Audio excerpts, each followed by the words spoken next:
नमस्कार, सवाल इंडिया का मैं आपका बहुत बहुत स्वागत है। मेरा नाम है अंकित त्यागी और इस वक्त आप एनडीटीवी इंडिया के साथ हैं। आज की बड़ी खबर, जो पहली खबर है, उसकी शुरुआत ही इस बात से कर रहे हैं कि कौन है जिम्मेदार इन 31 मौतों का जो नांदेड़ महाराष्ट्र में एक सरकारी अस्पताल के अंदर हुई है। महाराष्ट्र के नांदेड़ में सरकारी अस्पताल के अंदर जो एक के बाद एक मरीजों के मरने का सिलसिला हुआ है, उससे हड़कंप मच गया है। मौतों की जांच करने के लिए 3 सदस्यीय अब जांच समिति बना दी गई है, वो वहां पर पहुंच भी गई है। इस टीम में 3 डॉक्टर शामिल हैं। अस्पताल पहुंचते ही टीम ने यहां का निरीक्षण किया। नांदेड़ के इस अस्पताल में पिछले 2 दिनों में 31 लोगों की मौत हो चुकी है, जिसमें से 16 नवजात बच्चे भी हैं।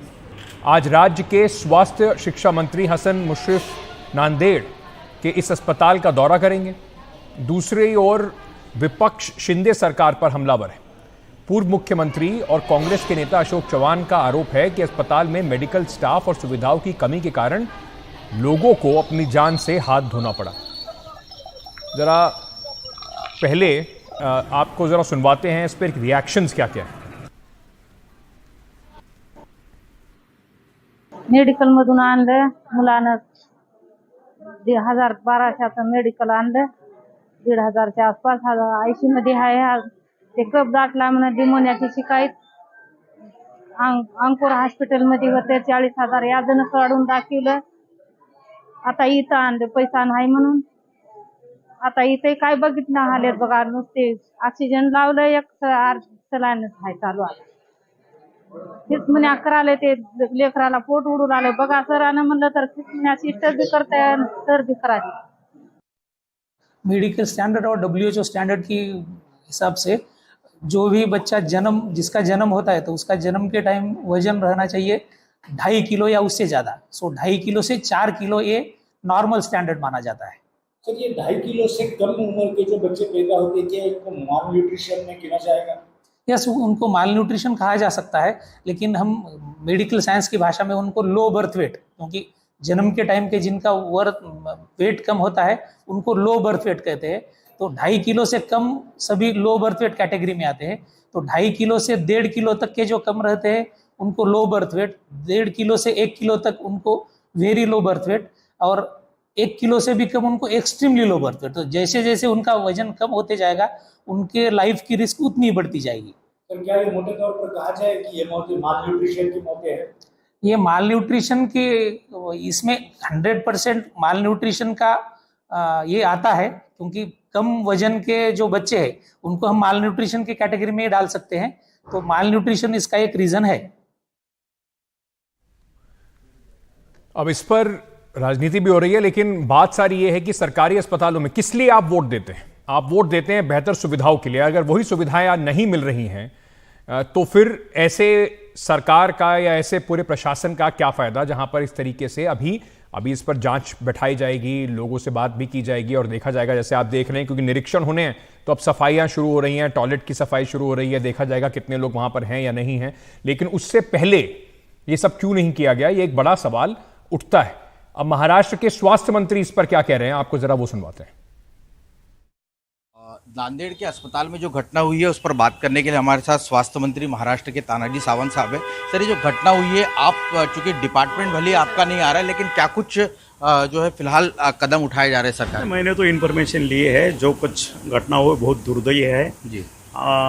जैसा कल मुझे इन्फॉर्मेशन मिला, इमीडिएटली मैंने मेरा डिपार्टमेंट का CS DHO जितने भी कुछ साधन सामग्री थी इमीडिएट हॉस्पिटल में भेज दिया है और तुरंत कार्रवाई करने की मांग भी की है हमने। और जो पूरा असिस्टेंस चाहिए हॉस्पिटल को, वो पूरा असिस्टेंस मेरे CS DHO से माध्यम से वहाँ पूरा तैनात किया है। जैसा ये आज हमारे वैद्यकीय शिक्षण के मिनिस्टर मुशर्रफ साहब वहाँ जाने वाले हैं, वो भी डिटेल्स आपको दे देंगे। वो डिटेल्स आने के बाद अगर उनकी कोई मांग होगी तो मेरा हेल्थ डिपार्टमेंट पूरी तरह से उनके साथ है। जो भी कुछ चाहिए वो हम तुरंत उनको सहायता करेंगे। सर, एक आखिरी सवाल, जो बताया जा रहा है कि दवाओं की कमी है, वो ऐसा ये जो दवा विवा ऐसा कुछ नहीं है। जो medical equipment, medical surgical equipment और जो भी मेडिसिन है, एवरीथिंग इज एट प्लेस, कुछ भी कमी नहीं, एवरीथिंग इज देयर। ओके। मेरे सहयोगी रौनक इस वक्त हमारे साथ जुड़ रहे हैं, उनके पास चलेंगे, पर उससे पहले ज़रा आपको सुनवा देते हैं कि और इस पर क्या क्या रिएक्शन अभी आए। जैसा विपक्ष सत्ता की लोगों की जिम्मेदारी बनती है, वैसा विपक्ष की भी जिम्मेदारी बनती है। इसमें राजकारण नहीं लाते हुए ये सभी हॉस्पिटल्स में कि आखिरी वक्त में लोग आते हैं, इसीलिए ऐसा होता है, ऐसा उनका कहना है। हमारे डॉक्टर लोगों का प्रत्येक मृत्यु की हम जांच करेंगे।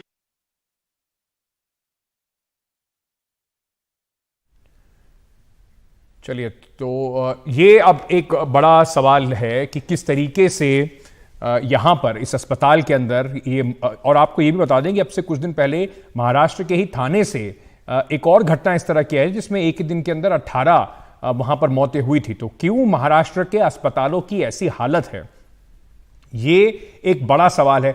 इस पर राजनीति बदस्तूर जारी है, अपने आप को बचाने के भी लोग जारी है, औरों पर विपक्ष आरोप लगा रहा है, लेकिन सवाल जो हैं उनके जवाब कब मिलेंगे, क्योंकि कम से कम जितने लोग मारे गए हैं उनके परिवार वालों के लिए बहुत ज़रूरी है कि कम से कम यहाँ पर ना सिर्फ जांच हो बल्कि जो दोषी हैं उनके ऊपर भी कार्रवाई की जाए।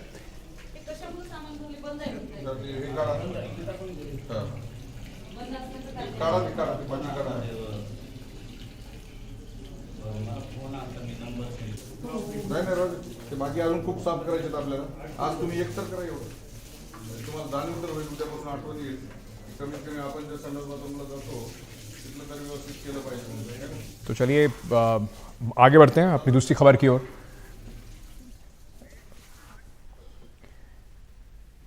एक दूसरी आज बड़ी खबर है जिसके ऊपर काफी चर्चा हो रही है। न्यूज़ क्लिक एक वेबसाइट है जो पत्रकारिता करती है, उस पर दिल्ली पुलिस के आज छापे जो हैं वो शुरू हुए। न्यूज़ क्लिक पर एंटी टेरर धारा के तहत केस दर्ज किया गया है। न्यूज़ क्लिक से जुड़े पत्रकारों से पूछताछ की जा रही।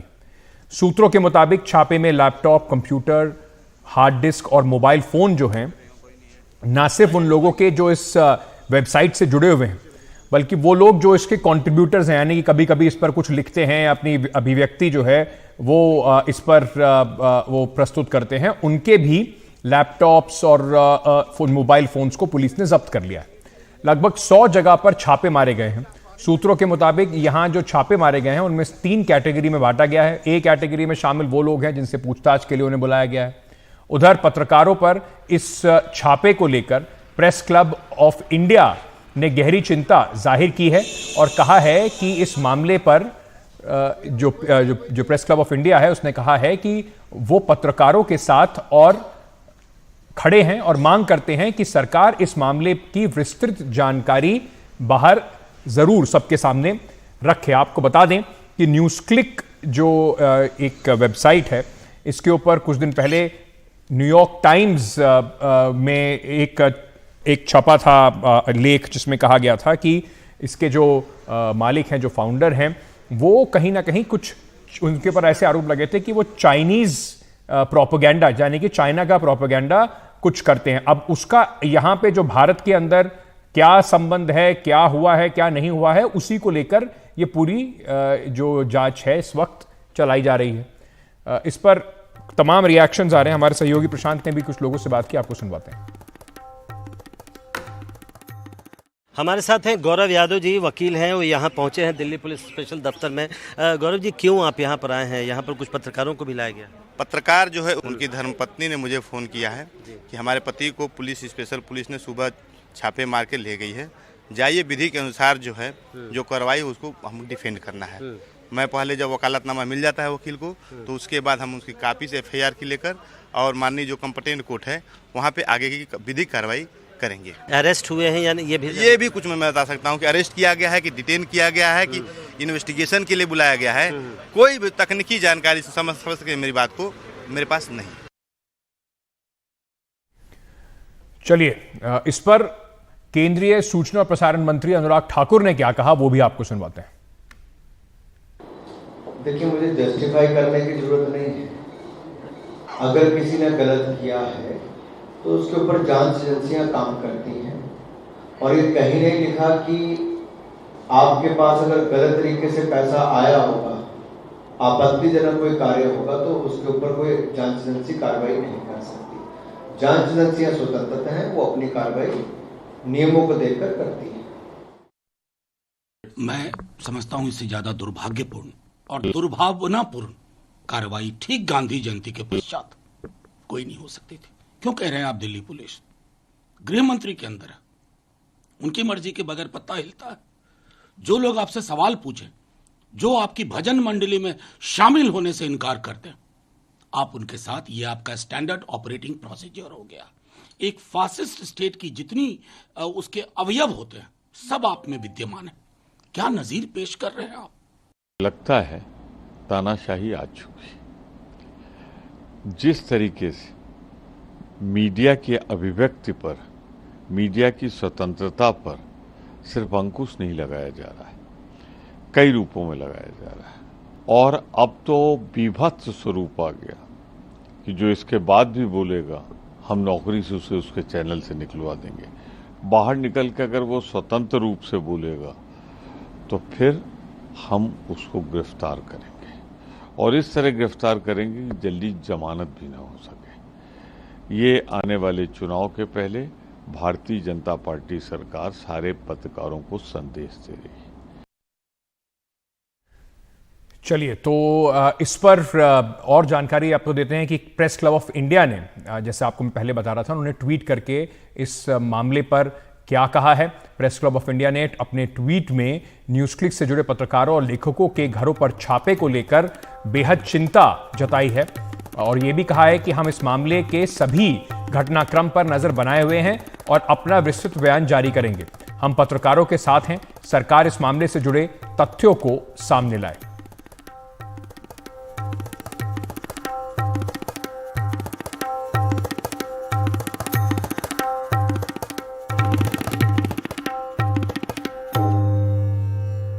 बात करते हैं बिहार के जातीय जनगणना का जो मामला है उसकी। बिहार में जातीय गणना को लेकर नीतीश कुमार अब चाहते हैं कि एक सर्वदलीय बैठक बुलाई जाए। डेटा को सार्वजनिक करने पर सुप्रीम कोर्ट में शिकायत की कर दी गई। सुनवाई लंबित होने के दौरान डेटा जारी किए जाने पर याचिकाकर्ताओं ने आपत्ति जताई है। सुप्रीम कोर्ट ने इस मामले में कहा कि हम 6 अक्टूबर को सुनवाई करेंगे और इस मामले पर अभी हम कुछ नहीं कह सकते। दरअसल सुप्रीम कोर्ट जातिगत गणना के खिलाफ याचिकाओं पर सुनवाई कर रहा है। इस मामले में जस्टिस संजीव खन्ना की बेंच सुनवाई कर रही है। हालांकि बेंच ने पहले ही गणना पर रोक लगाने से इनकार कर दिया था, साथ ही डेटा सार्वजनिक करने पर भी कोई रोक नहीं लगाई थी। इससे पहले पटना हाईकोर्ट ने जातिगत गणना की इजाजत दी थी, जिसके खिलाफ सुप्रीम कोर्ट में याचिकाएं दाखिल की गई हैं।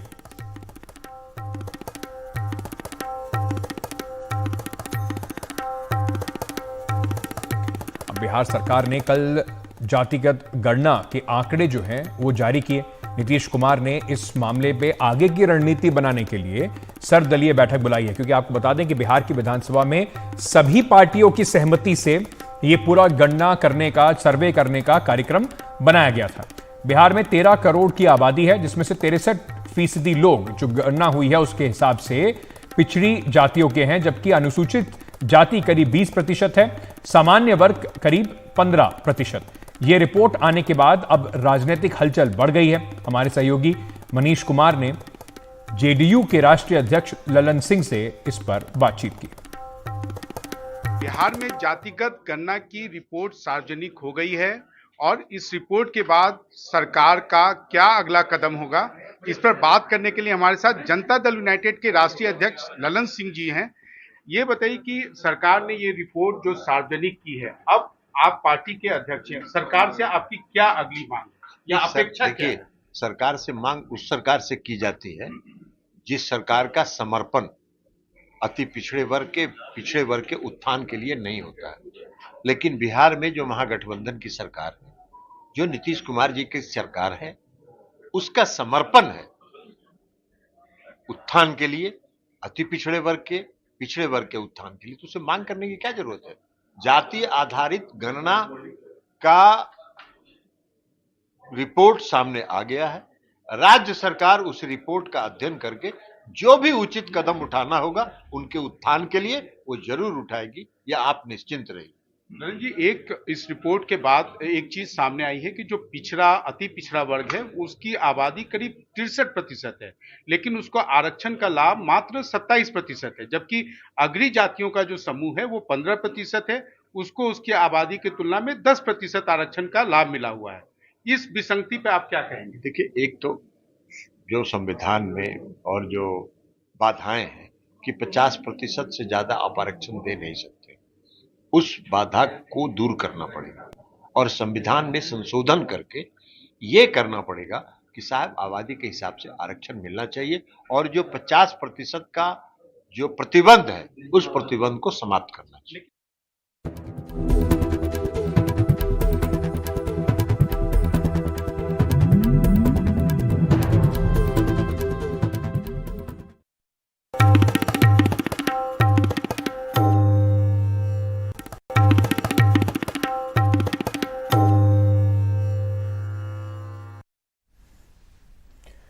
दिल्ली एनसीआर में आज से ग्रीन वॉर रूम 24 घंटे ऑपरेट करेगा।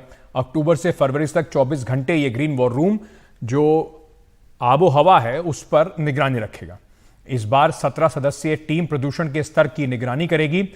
13 हॉटस्पॉट्स हैं जिन पर खास ध्यान दिया जाएगा। साथ ही ग्रीन दिल्ली ऐप पर लोग इस बार भी अपनी शिकायतों को दर्ज करा पाएंगे। आपको बता दें कि 1 अक्टूबर से दिल्ली के अंदर GRAP सिस्टम लागू हो गया है।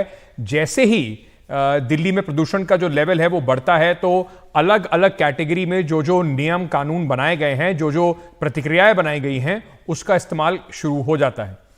तो ग्रीन वॉर रूम के बारे में ज्यादा जानकारी के लिए हमारे सहयोगी प्रखर श्रीवास्तव ने पर्यावरण मंत्री गोपाल राय से बातचीत की। आपको सुनवाते हैं।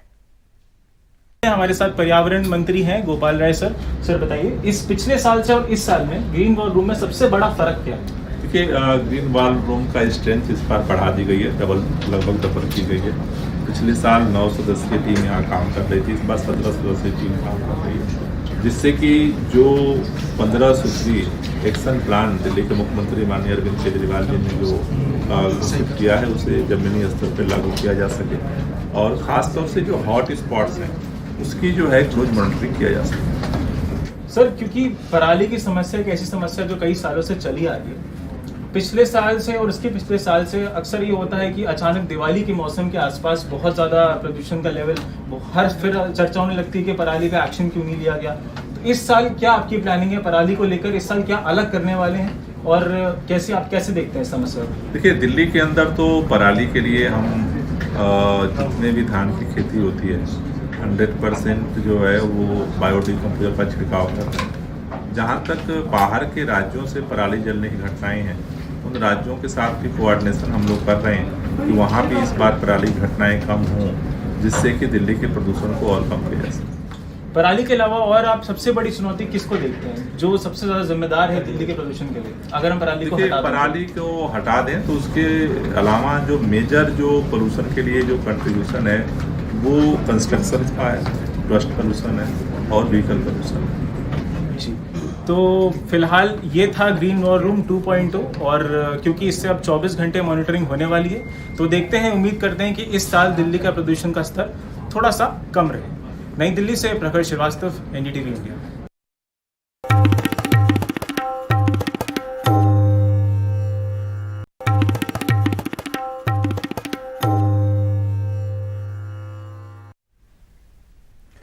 इस वक्त एक खबर आ रही है बैंकॉक थाईलैंड से, जहां पर एक मॉल के अंदर गोलाबारी की खबर आ रही है। इस घटना में 3 लोगों की मौत होने की खबर सामने आई है।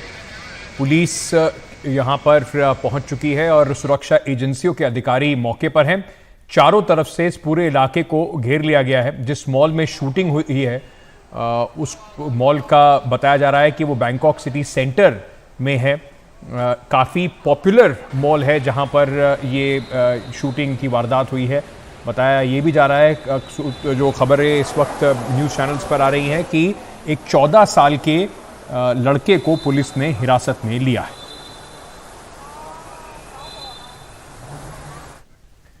इस खबर पर बारीकी से नज़र बनाए हुए हैं और इसकी अपडेट्स लेकर आपके सामने ज़रूर आते रहेंगे, लेकिन अभी के लिए इतना ही। न्यूज़ एंड अपडेट्स NDTV पर जारी है, बने रहिए हमारे साथ।